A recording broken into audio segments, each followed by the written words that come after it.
What's up, friends? Welcome to Web3 Academy, a place for entrepreneurs, creators, and marketers to explore and learn how to use Web3 to transform business models and create thriving communities. Enjoy this next episode. GM. Welcome to Web3 Academy. It is the weekly roll-up coming at you. It's Jay Hamilton here, coming at you from Toronto this week, and my co-host, as always, Kyle Reedhead. What's up, Kai? What's up, guys? My last episode in Mexico City. After that, I head to Toronto as well. I'll see you soon, Woo. Jay. He's coming home. He's coming home. He's coming home. Sue is happy. He's coming home. Sue is my mother. All right. This week on the weekly roll-up, man, big news week. Lots happening. It might be a bear market, but shit is going down. I mean, shit is literally going down. We're gonna update you on what's going on with some liquidations, some not so good news coming out of crypto, and then we're gonna lead in to what's going on in NFT innovation. We got some exciting NFT innovation. Seth Curry launching an NFT. A lot happening in Hollywood around movies and NFTs that we're going to talk about. And we're going to jump into talking about jobs, both on the good side and the bad side. Some people laying off, it's tough at the bottom, but some people building and hiring big time. Lots of hiring happening that we're going to highlight. Really exciting to see. We're going to talk about what's going on with the L1s and L2s, a new announcement out of Immutable X, and then we're going to finish up with the Web3 Tool of the month, and we're going to talk about Multi-Sigs and how they work. An important thing to understand. If you haven't used a Multi-Sig before, you're going to want to listen to this. Did I get everything there, Kai? Anything that I missed? No, I think you got it, man. This is going to be a jam-packed session. We're going to talk about markets a little bit in the beginning because I think we just have to, because that's where most of the news was this week. Thankfully, our team found lots of other news going on in the Web3 world outside of markets and price. So we will definitely get into a lot of that, but we got to talk markets a little bit. That's where we're going to begin. But before we begin, let's take a moment to share some gratitude. Kai, you go first. What are you grateful for this week? I'm grateful for good coffee. Mexico City just has incredible coffee in so many cafes. For any of you guys that follow me on Twitter, you see almost daily I'm posting like my work setup in a different cafe. I try to go to new cafes every day and try out different coffees, and just, Mexico City does it well. They do it really well. Going back home to Canada, I'm not going to be too happy. You got to drink like Tim Hortons. So I got to be grateful for what I have right now. Nice. I'm grateful for NFTs and community. I am gearing up to go to NFT NYC next week. If anyone's going to be there, hit me up. I would love to meet you in person. And it's been really exciting gearing up to it. A bunch of the NFTs that I hold in my bag are having parties, lunches, events. I just feel like Discord has been going off recently. Like there's just a lot of excitement leading up to NFT NYC. And it's really cool to see the communities gathering in person and not just gathering online, and all the things that they're planning. Community is just such a powerful part of Web3 that we talk about all the time. And I think I forgot that it was in person. We've been online for so long. So it's really exciting to see the combination of the in-person and the online coming to life, and really what that means for us. It's badass. It's wicked. Are you doing next week's roll-up live from NFT NYC, or are we gonna switch in someone else? I think Jeremy is filling in for me next week. Right. I'll be in NFT NYC. I'll roll up with anybody who wants to come hang out with me there. All right, Kai, if you're looking for Jay at NFT NYC, he's really damn tall and he has really long hair and he's cool as fuck. I'm 6'5", 6'5", and then I kind of look like Jesus. I don't really like that. Might not be appropriate to say, but I really do. I actually once auditioned for the role of Jesus in a TV series. This is not a joke. This is dead serious. And I was cast for the role. And I was pumped. I was like, I'm going to be in this, like, it was like History Channel type, like not a big show, like, documentary where you have no lines and they just like read over top of like actors doing things. But I was away for work when the filming was like 1 week, and I was away for work. So I had to turn down the role. It was my big shot into Hollywood. It never played out. A game for the audience, for the listeners here. If you see Jay at NFT NYC, just look for the 6'5" long haired dude, and make sure to go and you guys get a selfie, and Jay will share it on Twitter, and we'll actually put it in the roll up of all the people that you meet that are listeners of Web3 Academy. So hopefully we can, hopefully you guys can spot them. All right. Okay. Let's start with, Web3 word of the week, Kai. What's the Web3 word of the week? It's Max Payne. We're here. We always hear Max Payne. And I think we're basically here. We even now, as I speak, I'm pretty sure markets are almost as low as they've been. ETH is sitting at 1,100. It was just under that. And Bitcoin under 21,000. We've reached Max Payne, and we're going to talk about why we've reached Max Payne. I've written a lot of articles, well, not a lot, but a few articles on just like what I think is going on in the space. And mainly it all has to do with macro. But the Max Payne we're going through right now actually has to do with a lot of greed and just like people in this space that are just over leveraged and just greedy people, and it's impacting everything because they're becoming forced sellers. And we're going to talk a little bit about that here as we get started. Should we jump into it, Jay? Yeah, let's do it. Okay, so the first news. Oh wait! Before we get into the news, let's talk quickly about jobs and opportunities and what we've got going on there. Yeah. So actually, we just did our first Web3 doer collective drop. So meaning we curate a bunch of talent. We have a bunch of devs, bunch of project managers, community managers, marketers, social media people. The list goes on, designers, whatever you need. There's tons of them. And they've all signed up for our talent collective. And we did our first drop, which means any companies that are hiring right now, if you want to just go and find these people and directly just talk to them instead of waiting for them to come to you, you can literally just scroll through our talent, which is a bunch of people who are experienced in Web3 and experienced professionals. And if you want to just go and DM them and reach out to them, you can do that. You just subscribe to our talent pool. The link is in the show notes below, but there's a ton of really smart, really cool people in there. They love Web3. Some of them are experienced in Web3. Some of them are new to Web3, but are, super interested, passionate in learning. But it's all people that have some pretty incredible backgrounds and work experience in just the traditional world. And so if you're hiring right now, which I know a lot of companies in Web3 are, go check that out. There's a ton of people there for you. And honestly, we're getting like a few people signing up for this collective every single day. So there's tons of people in there, tons of talent. We're trying to connect you guys. So make sure you go and check that out ASAP. Sweet. Okay. Now let's get started on what's going on in the markets today. Over this last sort of couple weeks, the biggest thing that's happened here is Celsius. You guys may have heard Celsius is a centralized, called a centralized exchange, but really what they are is a place to hold your crypto, and they will give you a yield. And you can put your Bitcoin in there, your ETH, whatever. They have, I don't know, probably 20 or so different tokens. And what they do is you lend them your crypto, or you put your crypto on their platform. They take that and then they go and lend it out, and they trade it. They do a bunch of things to try and make more money so they can pay off this yield. Now it's a centralized company. It is not Web3. It is not DeFi. It is a centralized company, just like a bank. When you put your money in a savings bank, they do the same thing. They go and take that money and do things with it, right? And unfortunately, what happened was Celsius got a little too, we don't really know exactly because it's completely hidden right now, right? It's not on the blockchain, so we can't see exactly what they're doing. But I assume they got a little greedy. And basically what happened was last Sunday night, everyone who's in Celsius got an email saying that they have paused withdrawals and paused transfers, et cetera. So you actually can't even take your money off of the exchange, which is the whole thing this industry talks about, which is not your keys, not your coins.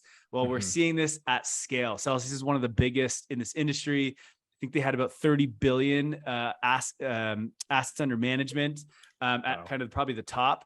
But basically what's happened with Celsius is they were taking a lot of the users' assets, and then going into DeFi and leveraging up.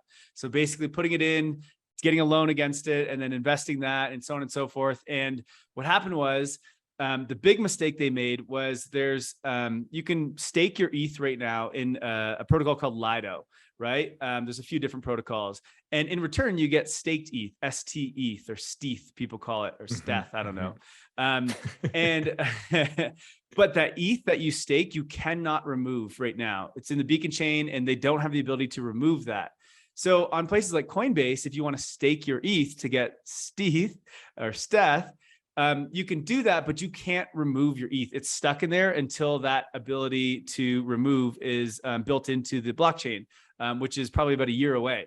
Well, Celsius allowed people to put their ETH in, get the 5% APY or whatever it was, but you were still able to remove your ETH, which doesn't really make sense, because them on the back end, who's staking your ETH for you, they can't actually remove it. So there was all these rumors about, well, Celsius is getting liquidated because they leveraged up too much, and they have, like, I think it was 400,000 staked ETHs or something like that. It's a lot. And so people started removing their assets. I got wind of this, and thank the Lord, last week I removed a lot of ETH from Celsius that I had on there. And a few days later, we get this email that they had to pause withdrawals because so many people were trying to get rid of their ETH and they didn't have enough ETH to give it back. So they had to pause it. It's still paused. And we don't really know what's going to happen. They just sent out an email this morning that they're working through things, but we'll see. But the problem is a lot of their assets that they had were getting liquidated. And so this is they became what's called a forced seller. And basically they had to just sell a bunch of assets to either try to bring the liquidation number down so they don't get liquidated. So basically adding collateral to their loans. And a lot of it just got liquidated and forced sold. So this is the big reason why we actually had this huge market drop, more than we kind of expected, I think. And it's been a bit crazy the last week or two, is because they've been forced to sell like hundreds of millions of dollars worth of ETH and of Bitcoin and whatever other tokens that they have. So absolute mess. And let's continue on the next one. Celsius isn't the only one. So Celsius, there was a company called Nexo, which is another centralized exchange. They actually are put in a bid to buy out Celsius to give them some liquidity and actually save some of these liquidations. Again, don't know if it's going through or not. We haven't really heard any news on that yet, but we'll see. Then all of a sudden, out of nowhere, and so you think about where this let's talk about the bear market here.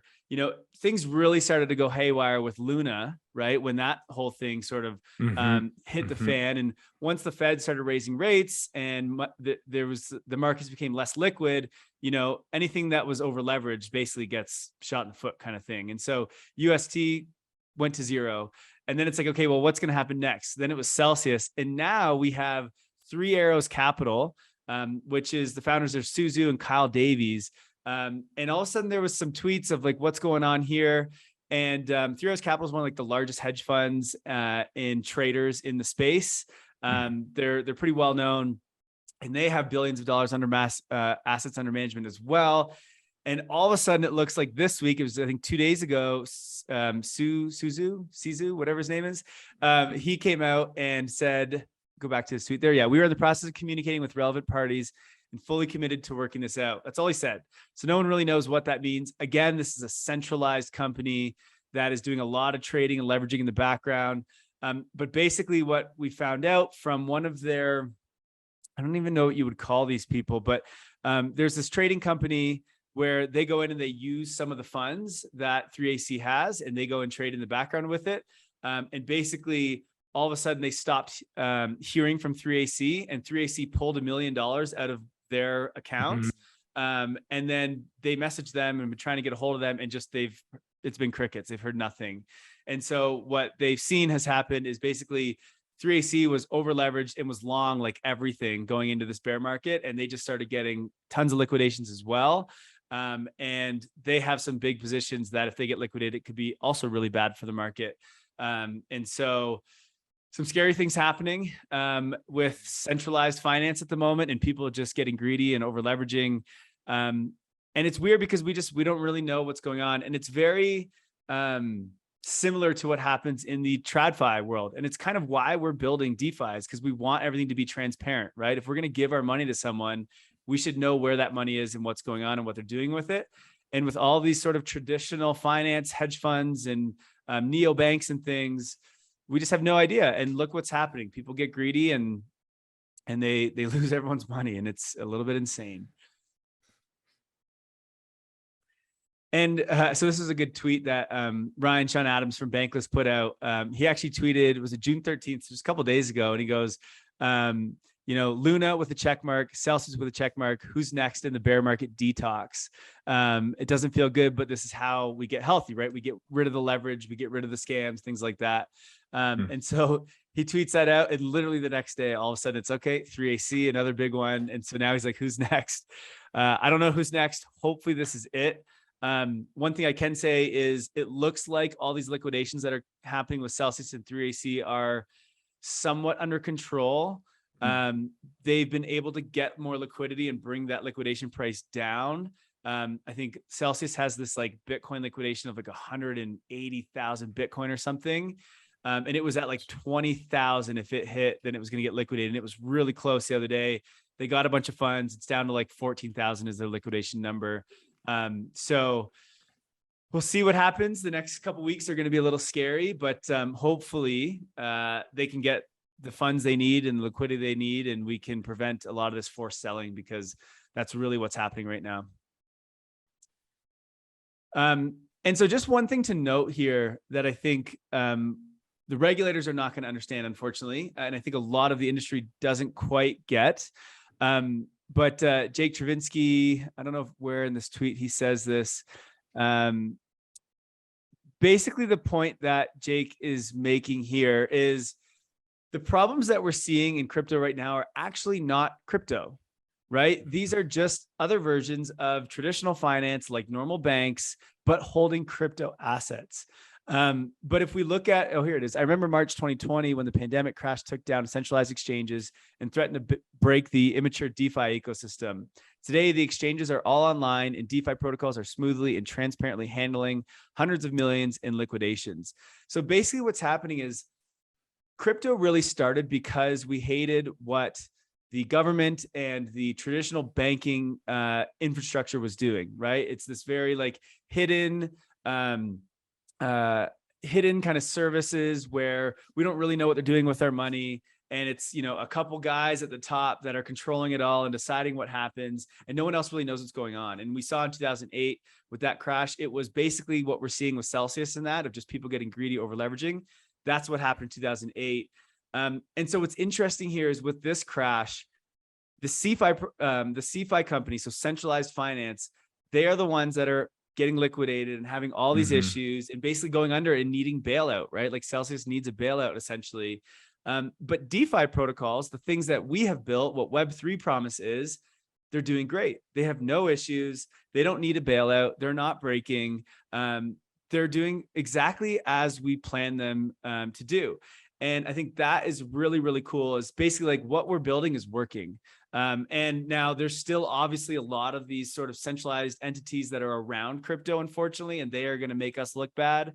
And they are the ones that are bringing these prices down so much. But we're on the right path, and what we're building is working. And I think that is really cool.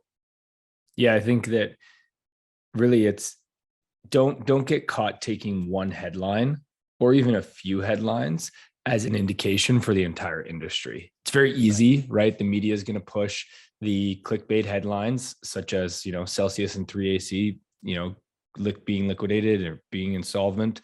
And everyone's like, oh my gosh, freak out, panic. And certainly there's a contagion effect, and there might be more. But when you step back and you look at the bigger picture, when we go through this, there's going to be some people that lose and don't make it.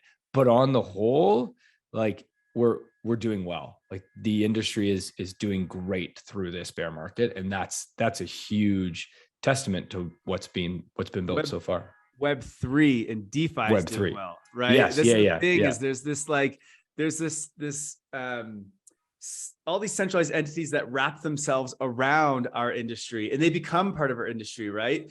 And that's the problem, is like, we don't want those people because they don't follow the ethos of what we're trying to build here in DeFi and in Web3. And so, but yes, you're right. Don't follow the headlines. I'm sure the headlines are going to get way worse bashing this industry, but it is what it is. But the good news is we can see that it's all working and fine. And some of the DeFi protocols I'm talking about is like, if you look at Aave, Compound, Uniswap, like these are all the DeFi blue chips that just, they're still doing great. They have no issues. And in fact, this is really, really cool news that came out last night.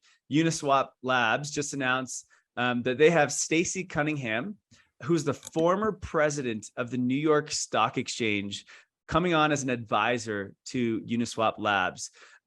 So that just shows, how I think innovative and Uniswap is, and how this is likely going to be the future of exchanges, right? Of exchanging equity and exchanging tokens, et cetera. And you can just see that by the former president getting on board and wanting to be a part of Uniswap, which I think is pretty cool. Let's hop. And this is awesome. Yeah, this is awesome. It legitimizes the industry, I think. Yeah. And so just to wrap up this whole market side of things, one of the things, on this podcast, we talk about Web3. We don't necessarily talk about markets. And so a tweet that I put out that it seemed a lot of people liked was, I'm excited for Web3's focus to transition from token price and charts to utility and experience. Right now, Web3 is still just crypto. It's a bunch of useless tokens that people speculate on. Under the hood, though, Web3 is building some super cool things not possible in Web2. And really what I mean by this is like, crypto started out about money, right? It was all about money. And then DeFi came along, which is still about money. It's about banking services for money. But I think what a lot of people don't understand yet is that Web3 is completely different. It's not about money. Like, yes, everything is financialized, right? Because we have tokens for everything, whether that be NFTs or fungible tokens, but that's not really the true unlock. The unlock is this, like, being able to own it and the interoperability, and then all of the experiences and utility that you can create around those features. And, looking at things like Lens protocol and owning our social graph, like that is so important. And just a lot of the stuff on like voting and governance and bringing together community and all this incentives and things like, and access with NFTs across different platforms. Like, there's so much utility coming to the space that's not possible in Web 2. And to me, that's the thing that I'm most excited about in Web3 is like the tech side of it all, and rebuilding these applications and platforms that we do and use every single day on the internet, more than I am about the money side of it, though that is super important and is going to impact billions of people as well. But I think right now we are still just, Web3 is just crypto. We have all these tokens with not a lot of utility. Everyone is speculating, even in the NFT space. Even the NFT space. Yeah. Right? Most of these NFTs have no utility, and it's just people speculating. I think that's like, I think we all realize at this point that NFTs are what is going to onboard billions onto Web3. But NFTs right now is just a financial play. Like, basically, everybody's just buying NFTs to make money. It's an investment. You hear about NFT collectors, NFT traders. I'm in lots of Discords chatting with these people all the time. There's tons of people that are full-time NFT traders. Like, that is the biggest like job that has come out of NFTs so far. That is going to be, 5 years from now, you're not going to hear about that at all. That's going to be the smallest part of this, right? Yeah, and 100%. I think this is a really good point of that we're sort of missing, what's the saying? You're missing the forest through the trees. Yeah, that's the one. We're really missing the bigger picture here because we're so focused on making money, but we're building something way bigger than that. And yeah, I think it's important to recognize. And I hope that the next, because look, money is still like, obviously number go up is what's going to bring in a lot of people still, whether that's number go up at NFTs, tokens, whatever. It's still every time we do that, a lot of people come into the space. My hope, and I thought it was this time around, was that there was enough utility in the space that it would keep a lot of people in. But it was like, the utility is somewhat there. The UX is definitely not there. And it was like, it wasn't enough to keep people in, but it's getting there. It's close. And I think so, you know, the next bull run, I think a lot of people come in, and I mean, look, a lot of people stayed versus the last bear market. And I mean, we're not through this one yet, so let's see what happens. But there's definitely still lots of excitement, lots of hiring, lots of people in here, and lots of innovation still happening, which is great.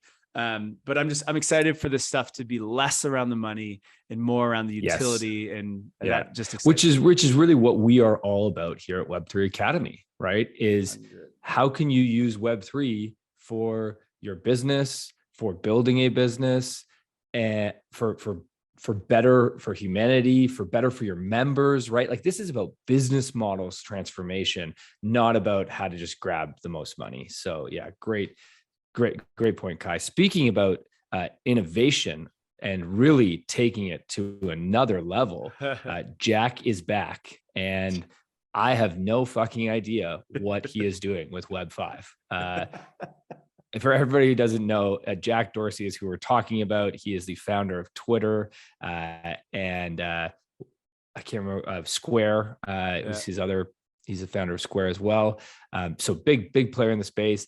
And he came out, Kai, tell us what's going on. He came out and made this big announcement that he's so cocky, man. He drives me crazy sometimes. This is his tweet. He said, "This will likely be our most important contribution to the internet. Proud of the team. Hashtag Web5." And then rest in peace, Web3 VCs. Did you open up? I have the PDF. Did we open that up here? No, I can open it though. Hang on. It was in Notion, but so I know where it is. There it is. Perfect. So I actually went through this whole thing to try to figure out what they're doing. And we'll see it on the first picture here. Scroll down just a little bit here. So it's a new evolution of the web that enables basically decentralized web is what they're trying to do here. Keep going down. Isn't that Web3? Yeah, exactly. So, okay, the decentralized web platform enables developers to write decentralized web apps using decentralized identities and decentralized web nodes. Has he returning ownership and control over identity and data to individuals? We were calling this Web5. I just am curious, like, Jack, have you heard of Ethereum? do you what we're building on Ethereum, like DIDs? That's exactly what Disco is doing, right? Decentralized apps. We already have a lot of those, actually. DeFi is doing great right now. I don't know if you just saw the beginning of our episode talking about that. Decentralized web nodes. This is just, I mean, it's Ethereum. Verifiable credentials. That's Soulbound tokens. Soulbound tokens. We're going to talk about this in just a second. We are using those literally in our own business, which we're going to announce soon. So like, I don't know. Jack has this, like, he's a Bitcoin maxi, right? So he's obsessed with Bitcoin. Yes. He thinks it's the most decentralized thing ever. And there's just nothing else that remotely is even close to it. Nothing else matters. It's an old mindset. I don't know why, like, he's smart. So like, I just don't get why he doesn't see this. People are just like, when you started in this space, when Bitcoin was the only thing that existed, anything else just doesn't make sense, kind of thing. And they can't see the rest of it, right? They don't understand that there's potential new innovations that can improve on the way blockchains are built, et cetera. So I don't know, because they have this idea, like when Ethereum first launched, a lot of Bitcoin maxers were like, oh, this thing's a scam. They had all these ICOs. They all went to zero. They all lost a lot of money in it. And it was very centralized back then, right? They just launched. Bitcoin was also very centralized when it first launched back in like 2010. It takes time, you know? And so they don't see Ethereum for what it is now, unfortunately. And so I don't know, he's building his own version. I don't really understand how this will become more decentralized. No, it just doesn't really make a lot of sense, but I don't know. He's a smart guy. Maybe he will figure it out. This feels like non-news to me. Like, I just want to move past this, you know, like everybody don't pay attention. We're building Web3. We're going to be building it for the next 50 to 100 years. We don't need a new buzzword and somebody, I don't know, like egotistically aping in and being like, no, I'm going to do it my way. Like when millions of people are doing it together right now. Like his big thing is he doesn't like the VCs, that there's a lot of VCs that are involved in Web3. which fine. Like I get Sure. that. Like Yeah. the idea I of can this see the is, issues. we want we want it to be distributed, but like it can get distributed, and it is getting distributed, right? Like that's the whole point in this stuff. It takes time. Bitcoin was very centralized. There was only a couple people that held Bitcoins when it first launched. You know what I mean? So like that was an issue. And if, it could have gotten shut down and screwed at that point. It took many years for it to get as decentralized as it is today. And same with all these apps and things we're building. It's like, look, we need money to build this stuff.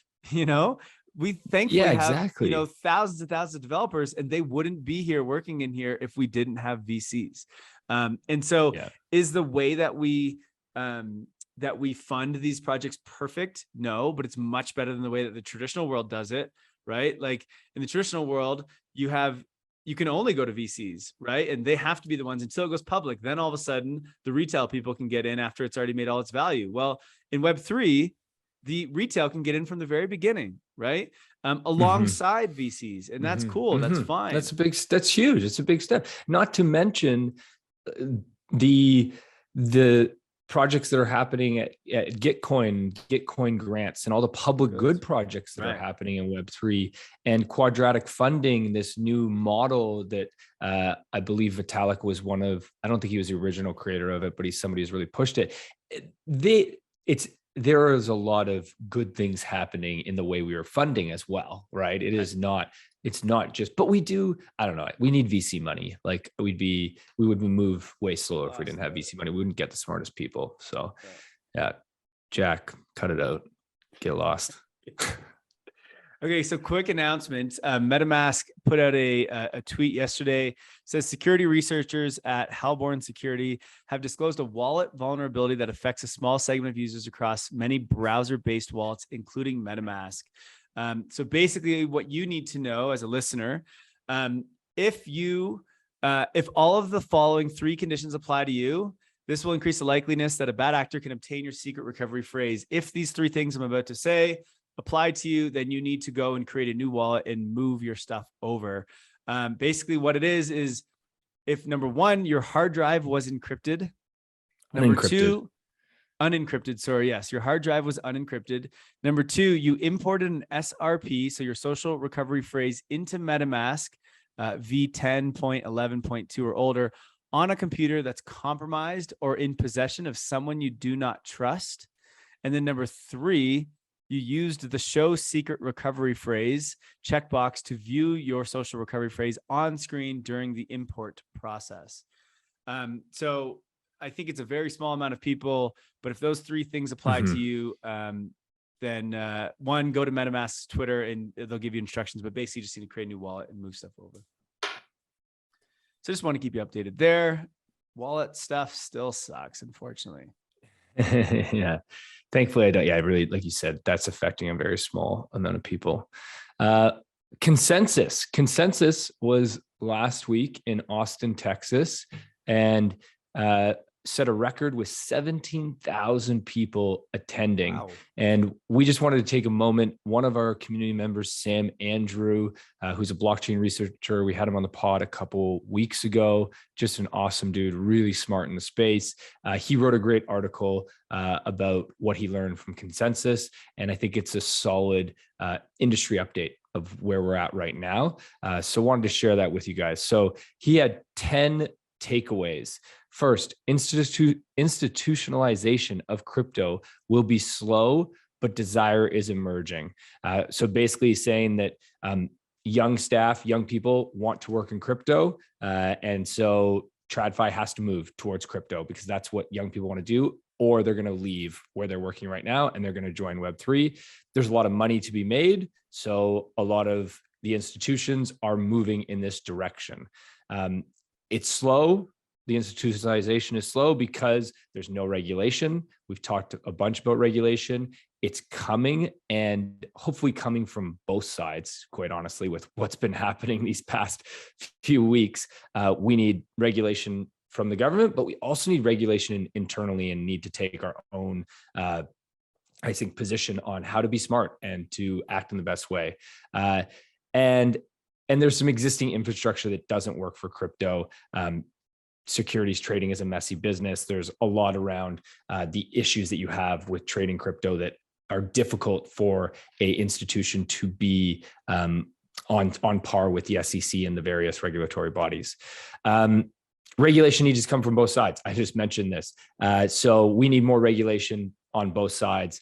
Thankfully, regulation of crypto seems to be a bipartisan issue. So I think we're going to get support from both Republicans and Democratic. It's not like this is an old, political issue that, one side loves and one side hates. So I think that we'll get there. The one thing to note is regulation, passing laws through the Senate, through government takes years. So, don't get your hopes up. Like, this is going to take a few years before we see any regulation. All digital assets will become NFTs. This is his third point, which I think is a really big one that most of us are not wrapping our heads around yet. As we said before earlier in the podcast, right now the focus is on making money with NFTs, not this idea that all digital assets will become NFTs. It doesn't mean that everything should be an NFT. I'm certainly not saying that. And we could get into a conversation of what should be an NFT and what shouldn't. But people want to control and own their digital assets, just like physical ones, and blockchains can achieve that. So that's what's going to happen. I went to a concert on the weekend here in Mexico City. I'm not even gonna say who, because it was a terrible concert. But first of all, really wanted to go. And anyway, I wanted to buy tickets, and like I'm in Mexico, so I didn't know they don't have like Ticketmaster and stuff. So I was trying to get tickets, and like I didn't know what was a scam, what wasn't. I was like messaging people on Facebook Marketplace, and I was like, oh, this is not a good idea. I'm definitely getting scammed here. And I was like, if these were just NFTs, I could just verify that this is a real ticket, right? Because I was like, well, what if they could give me a digital or a paper ticket, and it could already be used, right? Or they could just, because it's just a QR code, someone could have already scanned it. And I was like, man, this needs to be an NFT. Like, it would make my life so much easier. Sure. Yeah. So I think there's just so many things that are going to become NFTs. Just so many better. Things. But this is a great point that Sam makes: is the NFT market will continue to grow in size because millions of new NFTs will be created, not because NFTs will increase in value. So there's an important distinction there, right? Most NFTs will only be valuable to their owner for who they're uniquely valuable, may be irreplaceable. That is a really good point. And we're actually going to talk about Soulbound NFTs, which are NFTs, but they're valueless. They're non-transferable. We'll talk about them in a second. Number 4 thing Sam learned from Consensus: blockchain has a UX problem, not a scalability problem. I found this very interesting because we always talk about the scalability issue within blockchain. We do talk about the UX problem, but not enough. What Sam is pointing out is that the industry needs to realize that they are partly at fault when a user accidentally loses digital assets. It's painfully complicated to transact, and mistakes are irreversible when you're using crypto and using crypto wallets. And that prevents scaling right now because people are scared and they don't want to get in. Maybe they come in and they get a wallet and then they don't understand what a public key is versus what a private key is. They don't want custody. Like, there's a lot of UX issues that need to be solved. Thankfully, I think, and at least Kai and I, from everyone that we talk to in the industry, really believe that that is what is being built right now. Like, coming out of this bear market, we are going to see a massive explosion of onboarding, because when prices go back up, everyone gets excited, everyone's going to come back in, and there's going to be all these incredible apps that were built in this time, whether it be the next 3 months, 6 months, 12 months, years. Hopefully it's not that long, but during this point is when all this stuff will be built. And I think tech UX is going to take a while for this stuff, like blockchain UX, in terms of like wallets and moving from network to network and all that. I think we're still years from that being a seamless thing. What we can improve on now, though, is just the user experience in terms of like the text you write and the look of your sites and your protocols, and like guiding people from one step to the next. If you just put in some effort there, you can make the UX so much better. But in this industry, I just think maybe the UX designers have not made their ways over here yet. Because yeah, it's terrible. Which, by the way, if you are building a protocol and you want help with your UX, please reach out to me. We run a marketing agency, and all we care about is UX and customer journey.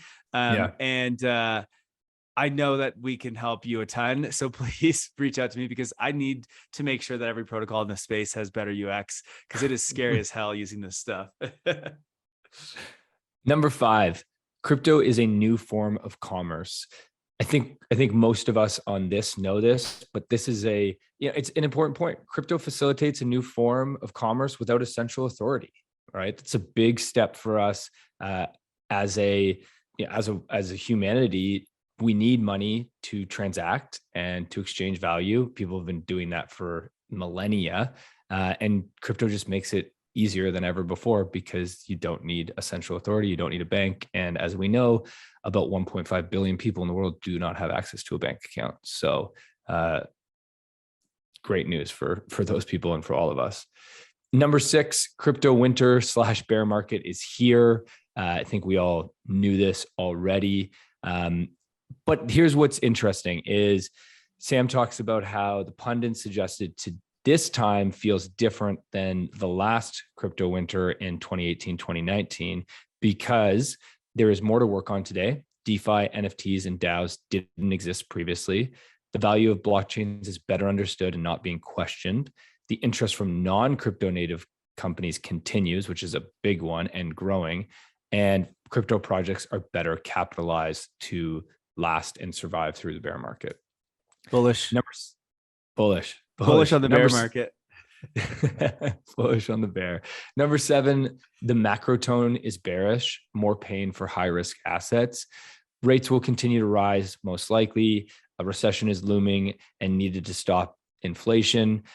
Crypto will bottom before equities. There's a bearish situation here that I think we're all feeling. And that's just the reality of where we're at, that there may be more pain ahead. So, be prepared and be smart. Money printer's about to go burr. I think we're all good. Yeah, exactly. Number 8, the US should be bullish on crypto to protect its hedge money. This is really interesting point that basically Sam is suggesting that the US should create a digital dollar, because if they were to do that, they could create a US dollar that could continue to be the global reserve currency. Well, they already have that, right? Yeah. Stable coins, which are a massive part of the space, are all denominated in US dollars. And so Kevin O'Leary actually was just on Bankless in a podcast last week talking about this. And he's like, this is the number one thing we need to figure out for regulation. And he's like, I think this is the first thing they tackle as well, because this is the way for crypto to come along, which is going to happen anyway, but for the US to remain the reserve currency, which is put your money, get it backed and put it onto crypto rails through stable coins, which it already is with USDC and DAI, et cetera. And now that can go throughout the entire world without SWIFT and the old payment rails. But it's still all around the US dollar. And it's like the perfect way for them to do this. So yeah, it's a sick podcast. Highly recommend you watch it. Yeah. The one trade-off that Sam points out that's interesting is if the move is made to a stable coin, to a digital dollar, sanctions will no longer work. You cannot sanction with a digital dollar because it's decentralized. So one trade-off, and it's a big trade-off, especially considering all the sanctions against Russia that are happening right now. So an interesting consideration for the US government. But they're going to lose that anyway. Yeah, it's true. Yeah, it's true. Number 9, institutional feel. I think this is really interesting. Like Sam just points out that he estimates that 50% of people at Consensus were boomers and Gen X, and they seem to be not necessarily crypto natives. They are new to crypto, and they're being sent by their organization to learn and report back, because everybody realizes this is the future and they're trying to participate and they're trying to play. And what better way than to go to one of the biggest conferences and learn?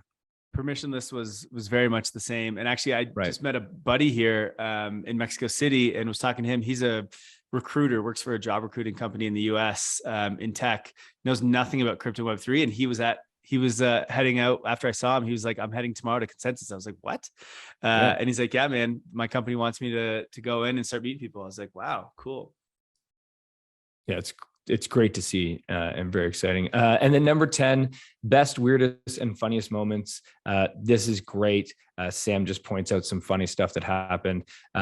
One was that he talks about what the crowd of boomers were like when they watched an interview with Punk 6529. So it took everyone a minute to realize that they were watching an interview of a pixelated JPEG character, and what does that mean? And who is this guy? So hilarious to see our culture coming into the mainstream.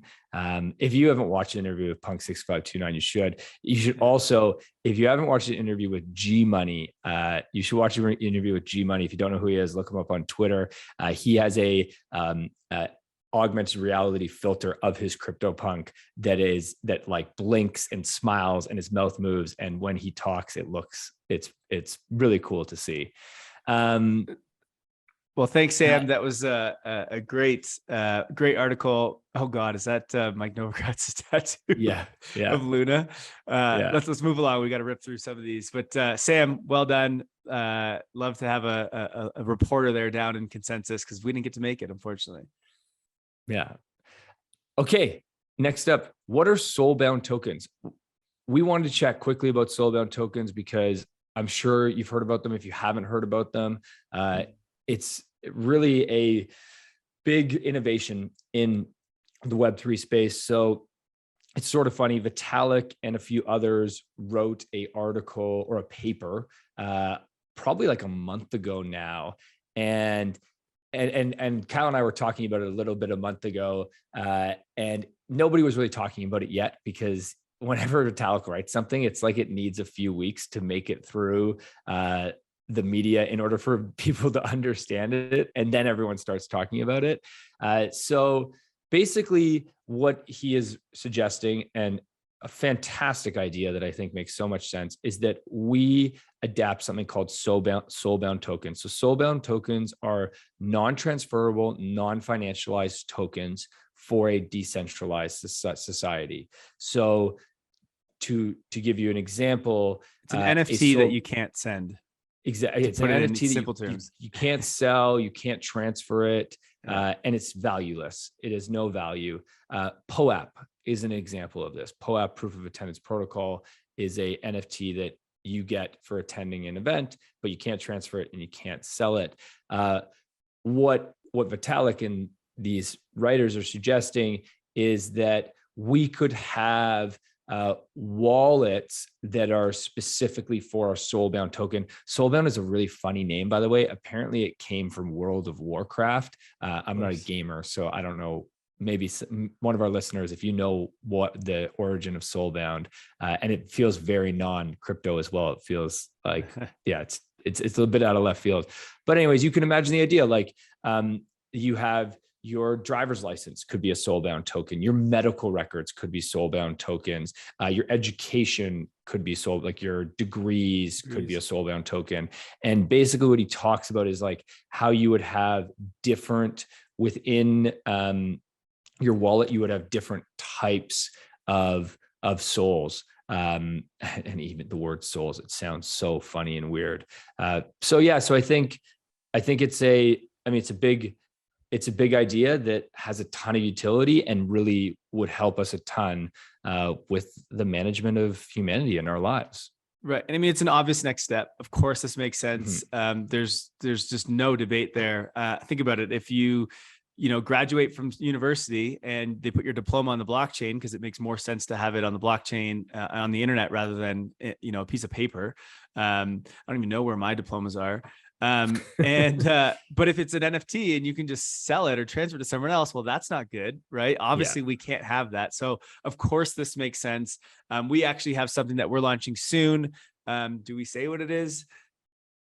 Not yet. It's something to help you guys really understand this space and dive deep. And we want to make sure you get something where you can show others that you've completed it. And it would make no sense if you could give that to someone else because they haven't completed it. That's our name and our reputation. We're saying we educated or we gave you this thing, and we gave it to you. And so if you could just go sell it to someone else, it makes no sense. And there's a ton of different examples of where this makes sense. So yeah, these of course are going to be a thing. And I think a lot of businesses are going to start using this stuff. For sure. Yeah. Okay. Next up, a global NFT market report came out. Gonna save you reading the report. The main headline was that NFTs are predicted to grow at 35% per year for the next 5 years. My opinion, I think that's really low. I think NFTs are going to grow much faster than 35% per year, particularly as a result of GameFi, which is going to absolutely explode it. And as a result of things like soulbound tokens and proof of humanity and digital identity things, which we'll be talking a lot more about in the future. So that's event the big tickets highlight. Alone are going to blow that number out of the water. Are you kidding Totally. me? We announced last week that Immutable X partnered with, I forget who it was, but for tickets, like that's going to be massive. Yeah. Bearish on 35%. Way more than that. This is cool. We talked about this about a month ago, but OpenSea created a sort of a decentralized protocol for like an NFT marketplace where you could build on top of. You could think of it similar to like Lens protocol for the social graph, where apps can build on top of it. OpenSea built that for NFTs, and what they launched this I think about a month ago or something. But now what they've done is they've actually moved OpenSea to be on top of this protocol. And so now OpenSea, instead of integrating directly into Ethereum and Polygon, it still integrates into those blockchains, of course, but it's using another layer underneath of it, essentially. What this does is it's actually beneficial for the users because we will start to notice a few improvements with OpenSea. One, significantly lower gas costs. Which is really cool because of the way they built it, which is huge for NFTs. The ability to make offers on entire collections or on multiple items with specific attributes or traits. So that's really cool, just getting more specific. New OpenSea users will no longer have to pay an account initialization fee. So if any of you guys have ever started using OpenSea, you have to just like spend some gas on, I don't even know what it is, just like to be able to interact. You no longer have to do that anymore, which is cool. And then signatures to confirm actions using your wallet will be much easier to read and understand. That's really nice for UX. So there will be lots of other improvements that are happening. I mean, Seaport just launched, and but it's open source, and there will be, so we can have more people working on it. And anything that changes there will basically improve it for not just OpenSea, but anyone else that builds on top of Seaport. So really, really cool. It looks like the savings, just so everyone understands here, is you'll save an estimated 35% in gas fees. So that's really cool. I experienced this yesterday. So yesterday, I minted a Lacoste NFT. Lacoste launched their first NFT, and it minted yesterday. I was on the mint list, so I minted it from Lacoste, like through their website and their smart contract. And the gas was stupid. I was like, what's going on here? Why? So I ended up waiting till later in the evening when I knew gas would go down. If you're in the space of trading NFTs, you get to the point when you know when gas is high and when gas is low. So I noticed, and then also at the same time yesterday. So that's I did buy something on OpenSea at the same time that I was doing this Lacoste mint. And the gas was way cheaper on OpenSea. So clearly Seaport is making a difference in the way that they've written that contract and the way that they've written that protocol. And I also noticed the signature change because I often get airdropped NFTs into my wallet that are like scams, right? Because what people will do is they'll send NFTs to you, hoping that you interact with it. And so I'm always getting these scam airdrops, and I don't know what to do with them. I just want to like move them out of my wallet, and I want to hide them. But I was always afraid to hide them because the signature process to hide an NFT was horrible UX. And then yesterday I went back and I hid them yesterday, and it was way simpler and way easier. So clearly they're improving the UX there. I don't know if you guys do this, but I didn't know this, but Jay is a full-on NFT degen. I was adding his wallet to our Multi-Sig yesterday, and so I took a look at an Etherscan of his account just to see what he's got going on. And damn, this guy's flipping NFTs, and I don't know if he's flipping them, but he's got a bunch of NFTs, a lot of transactions. So that was interesting. Anybody wants to talk NFTs, you let me know. Okay, speaking about NFTs and Web3, I think one of the things I am probably the three areas I'm most excited for NFTs is music, movies, Hollywood TV, and GameFi. Those are the three that I think are going to onboard the most people. And the reason we haven't really seen them happen yet is they're just difficult to build, right?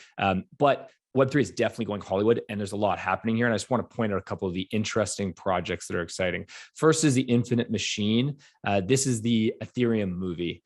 So think The Social Network, except about Vitalik Buterin instead of Mark Zuckerberg. And it's going to be exciting. The cool thing about this film, it's not being made in the traditional way. It's being funded through NFTs.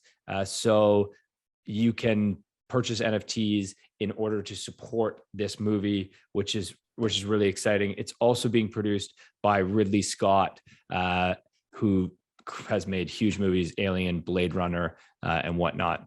There's another project called Runner that is being made by the producers of Hunger Games. And it's a whole sci-fi project that includes comic books, NFTs, a video game, and a TV show later down the line. And so you could just see all of these massive movies are really brands in the end. Like Disney, one of the biggest movie TV companies in the world, it's a branding play, right? Like you're creating these movies in order to create merch, in order to build brands that you can then sell that brand later on, right? And so I think people just see that using NFTs in Web3 to create a brand is such a big opportunity because of the impact on community. There's another project called Huxley. We'll put a link to it in the show notes. Super cool project. I watched the trailer for this the other day, and it looks awesome.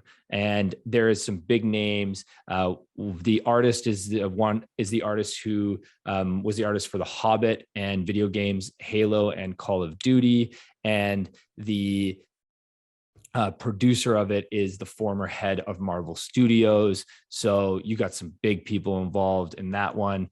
And then there's, I mean, I'm not even gonna keep going. There's a couple more, but really exciting to see Web3 going Hollywood. And again, this is slow because it takes you a week to make 10,000 PFPs. You want to make a full movie, feature film, it's taking you a few years. So, but this will be coming, and it'll be coming in hot. Quick hit here. Nickelodeon is announcing the drop in NFT, and their tweet was just amazing. It just says the 90s called. They want your attention back. If you're reading this, you're early, and stay tuned, but spelled like in the form of like Looney Tune kind of thing, TOON. So Nickelodeon coming out with something in the summer. Don't know when, but in the summer. I hope it's slime. I hope it's just the slime. That's all I remember from Nickelodeon.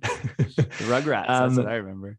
Another quick hit for you. Tag Heuer, who is the watch company, is announcing a watch where you can display your NFTs. I think this is a great idea because so many of us are owning these digital property, but you don't just want to look at it on the computer. It's sort of like how we have all these photos, right? But we're figuring out different ways to display digital property. And so there's going to be this watch coming out. If you want to show off your NFT on your watch, your Bored Ape or whatever, your Moonbird, whatever you got, you'll be able to do that. I actually had an NFT as like the background of my phone for a little bit. So it's a thing. There you go. Under Armour announces that they are launching an NFT June 22nd. And they've actually partnered with this is kind of the way Adidas did it as well, which I love, is they've partnered with a few different NFT communities already. Smiles, Cyberkongs, which I happen to be an owner of. Thank you. Dino's Chibi. I have no idea what that is. And Hape Social, also have no idea what that is, but it's also in partnership with Steph Curry. So we'll see what happens there. I think it's avatars. Yeah, an avatar coming soon. So that's cool. And then another thing here is Jay-Z and Jack Dorsey launching Bitcoin Academy for financial literacy. So this is kind of cool. It's I don't know if it's only for like under serviced neighborhoods and areas, or I think it is right now. I think yeah, right now it's focused on underprivileged children from a neighborhood in Brooklyn where Jay-Z grew up. Is what I read, that's where it's focused now, but they're going to grow it beyond there. Cool. And basically just going to teach them about money, which I think is super cool. I would love to learn that when I was younger. All right, let's talk about jobs. What's going on in this space right now? There's actually a lot. So Coinbase announced, we'll just quick hit through these, Jay. Coinbase announced that they are decreasing or reducing the size of their team by 18%. So they let go, I think it was about 1,000 people or so. 1,000.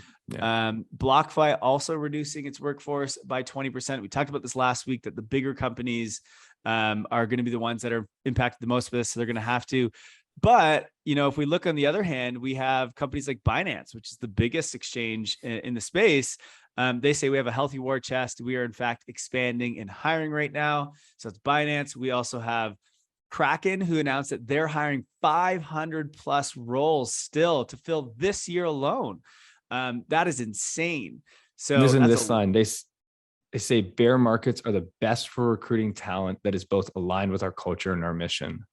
Absolutely. Absolutely. So, I mean, there's still a ton of people hiring. Immutable, who we talk about all the time, they're hiring over 100 people with an awkward picture of Robbie shaking his hand out if you're watching.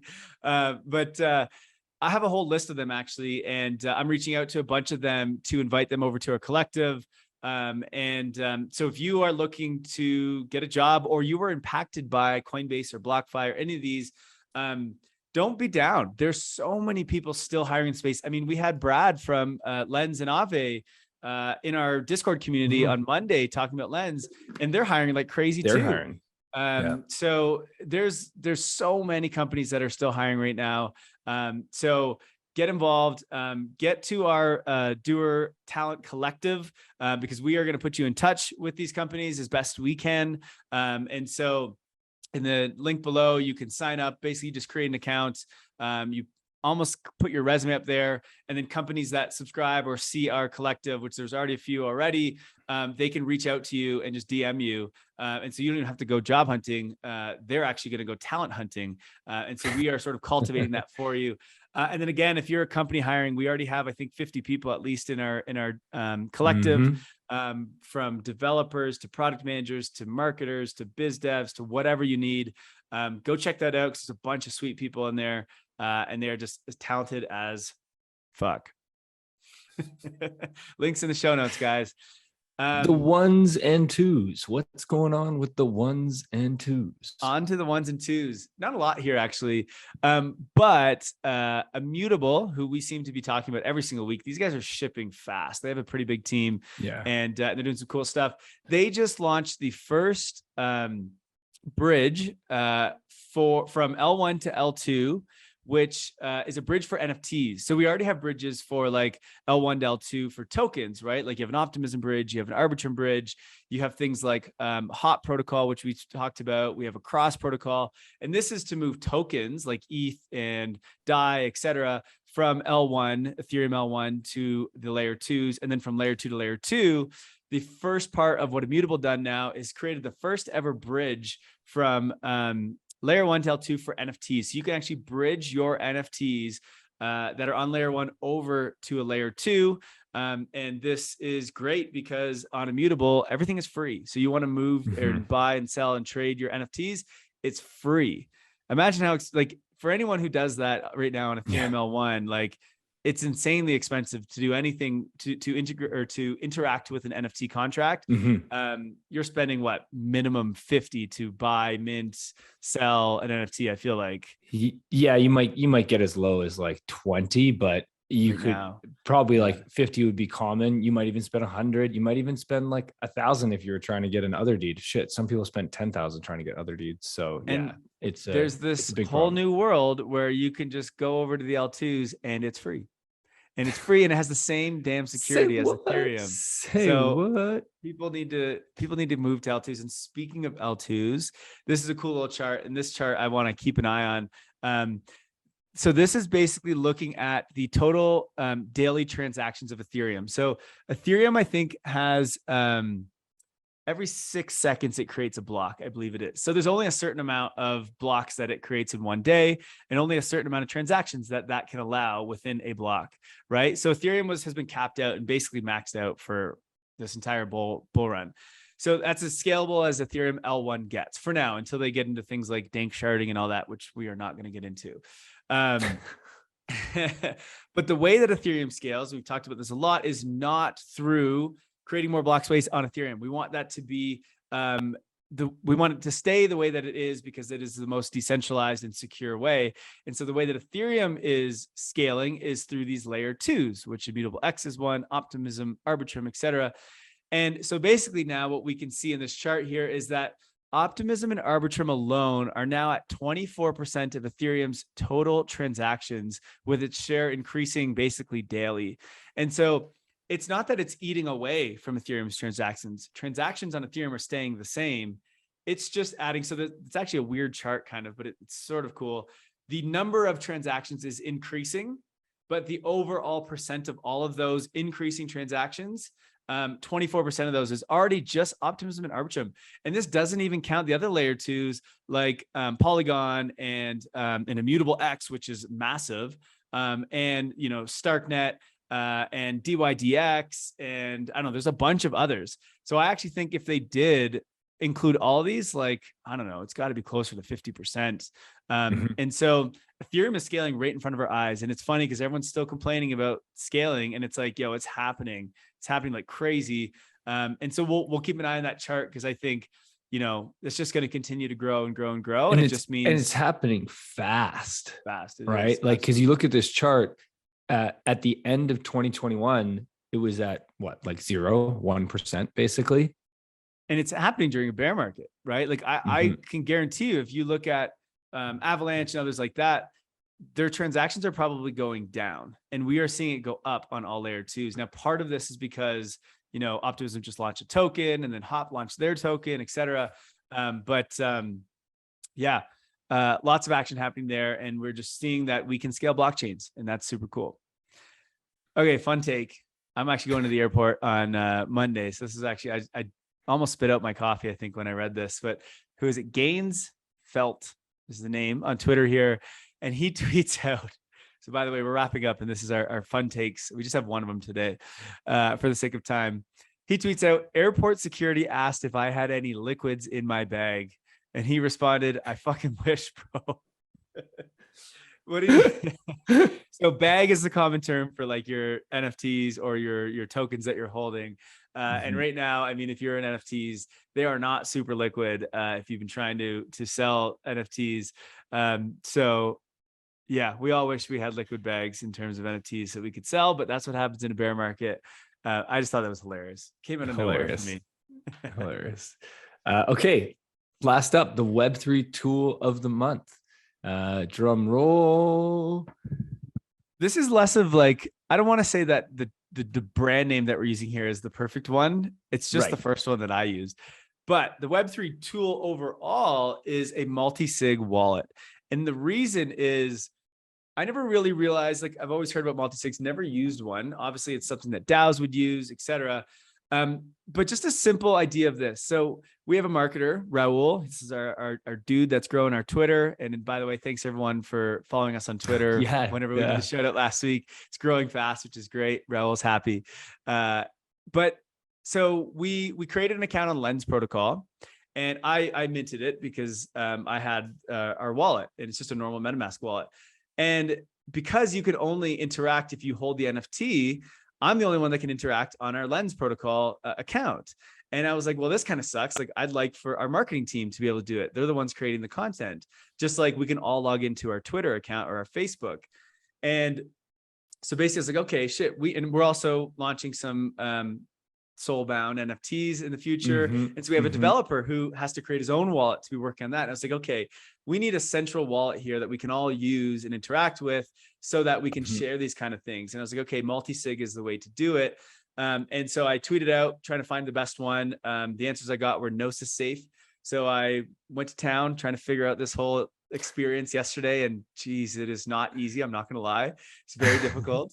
But it is great because basically what happens, the way that these are set up, and I don't think all multi-sig wallets are this way, but this is what I gathered, what I learned yesterday is this wallet is essentially a smart contract on the blockchain. And that smart contract has a address, just like our wallets have an address. And what happens is there is no, like, that address is not its own wallet. It can't really do anything. But what you do is you tie owners of existing wallets onto that smart contract. And so I got Jay's wallet and my wallet and a few members of our team's wallets, and they all become owners of this smart contract. And basically what happens is you can select 1 or 2 or 3 or whatever % of people you need to sign a transaction and approve. And what happens is if I want to create a transaction in my Gnosis safe, it's more called like a safe than a wallet. I have to go and approve that from my personal wallet. And maybe I need multiple people to do this. And the gas is actually not even paid from the safe. It's paid from your personal wallet, which was kind of weird. But that's kind of the way that it works. And the way that you put these owners onto this safe is you actually have to sign a transaction on the blockchain, and they become like, it's part of the blockchain. You can see who the owners are of this wallet. And so it's all open, but all controlled by the blockchain itself, which was pretty cool. But what was interesting is it's actually like I can interact with apps with this safe. So I can go into Gnosis Safe and use the browser. I could get on the Lens protocol. I bought an ENS domain, Web3 or W3 Academy.eth. We got that. I linked it to our safe. So that was all really cool. Now our team can sort of work together on things like Lens protocol and whatever. It was scary. I'm not gonna lie. There's some weird things with this because it's like a smart contract. When I do a transaction, like let's say to Coinbase, the transaction doesn't show as a normal transaction. So Coinbase doesn't read that a transaction happened. So I was messaging like, hey, I sent, $100 of ETH to Coinbase and it's not showing up. In fact, it did show up. My balance did go up. I didn't notice, but it's not part of the transactions because it's an internal transaction. So you got to go to Etherscan and click over. And I was like, what is this? This is insane. The other annoying part from this, and if anyone else has made a multi-sig and has a better option, is I made all these owners, made the wallet on Ethereum. If I wanted to go and then make one on Optimism and Polygon, it's there and you can do it, but you actually have to go and mint a new safe, which gives you a new address, and you have to re-add all the owners to it because it's not set up the same way as like a MetaMask wallet where all EVM compatible chains like Optimism and Polygon, etc., just go from the same, your same like wallet address. They're all the same. And if you send from Optimism to X wallet address, it just goes to there. If you send from Ethereum to the same wallet address, it just goes, but on Ethereum, doesn't work like that here, which is kind of frustrating because now you have just a million different addresses for every different chain.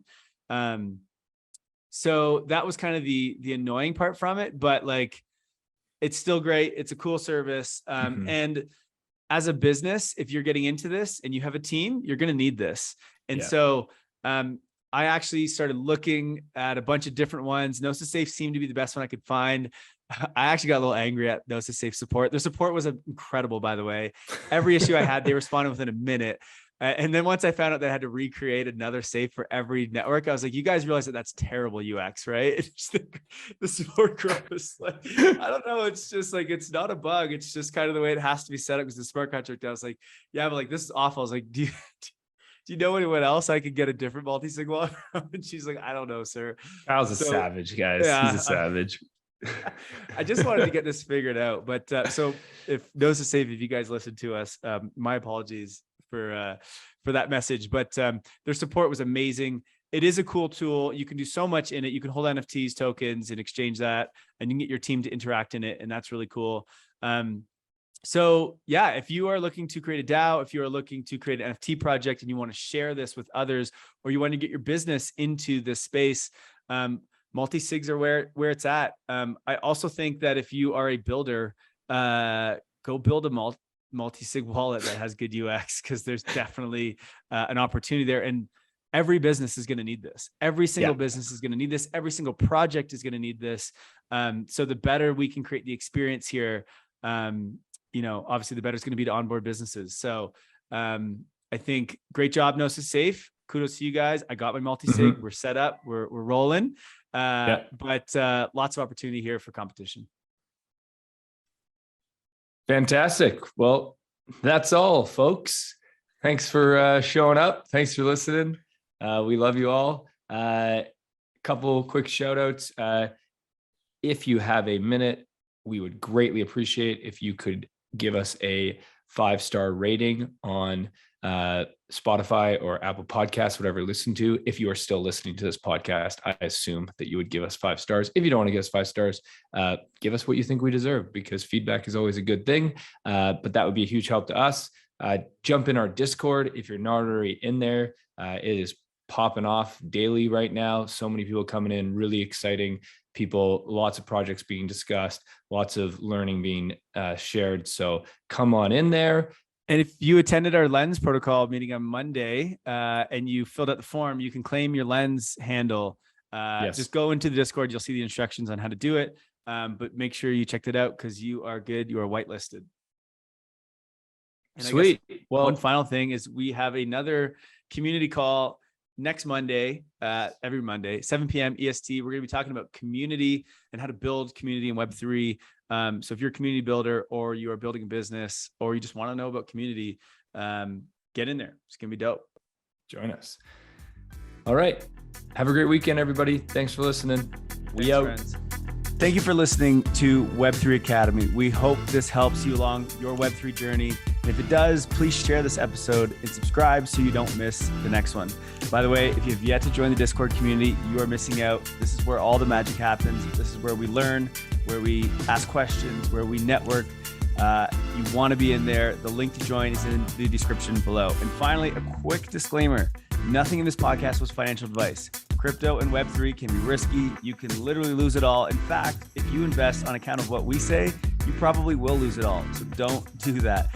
In all honesty, the point of this podcast is to remove the noise of markets and price and focus on utility and implementation anyway. So you should not take any of this as financial advice. Thank you, friends, and see you in the next one.